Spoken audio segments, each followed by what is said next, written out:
En 2020, dans Koh-Lanta, l'île des héros, Sam et Teyeyura ont partagé une première aventure ensemble.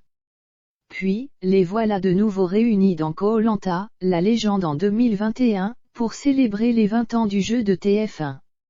Mais entre eux, tout a changé. En interview, le jeune Sam se livre sur le comportement distant de son mentor sur l'île. Nouvelle épreuve éliminatoire dans Koh-Lanta, la légende mardi 30 novembre 2021. C'est cette fois Sam qui en a fait les frais. Éliminé sur le champ, le jeune aventurier a en réalité rejoint l'île des bannis avec peut-être la chance de réintégrer l'aventure juste avant la mythique course d'orientation. Un scénario qui le fait rêver. Lui qui admire ses camarades de jeu, ses légendes, à l'instar de Teyeyura.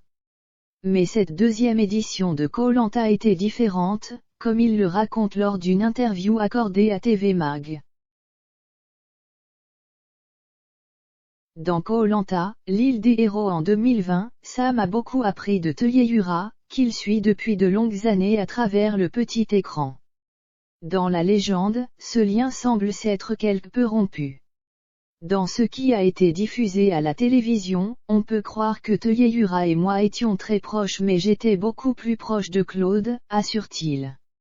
Il a agi comme un grand frère avec moi, il m'a appris pas mal de choses, notamment la pêche au harpon. J'ai passé de très bons moments avec Claude alors que Teyeyura maintenait, lui, une certaine distance et Sam de s'expliquer un peu plus quant au changement de comportement du Tahitien, exclu après son élimination pour tricherie. Je ne suis pas le seul à le dire, mais après la réunification, Teyeyura ne s'exprimait plus trop et ne partageait plus trop de moments avec nous. Je pense que c'était lié à la dureté de l'aventure. Un discours qui rejoint celui déjà tenu par Laurent lors de la semaine des binômes. Alors que Teyeyura lui avait demandé de ne pas voter contre lui ni contre Christelle, avec qui il formait un duo, Laurent s'était montré sceptique, indiquant que depuis la réunification son camarade ne l'avait pas vraiment calculé. Rappelons que cette 5e participation à Koh-Lanta était particulièrement difficile pour Teyeyura. Le Robinson Crusoe par excellence a manqué à l'une des règles les plus importantes du jeu en mangeant en secret, loin des caméras, un steak frites et des légumes cuits offerts par un pêcheur. Les conditions de survie étaient pénibles, et cela s'ajoute le fait que le tournage se déroule en Polynésie française, tout près du domicile familial.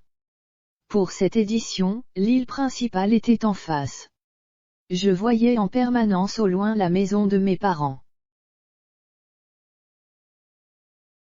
Cela m'a mis beaucoup de pression, je n'ai jamais vraiment réussi à me sentir dans le jeu, avait-il déclaré via un communiqué. Un début d'explication à son comportement, peut-être.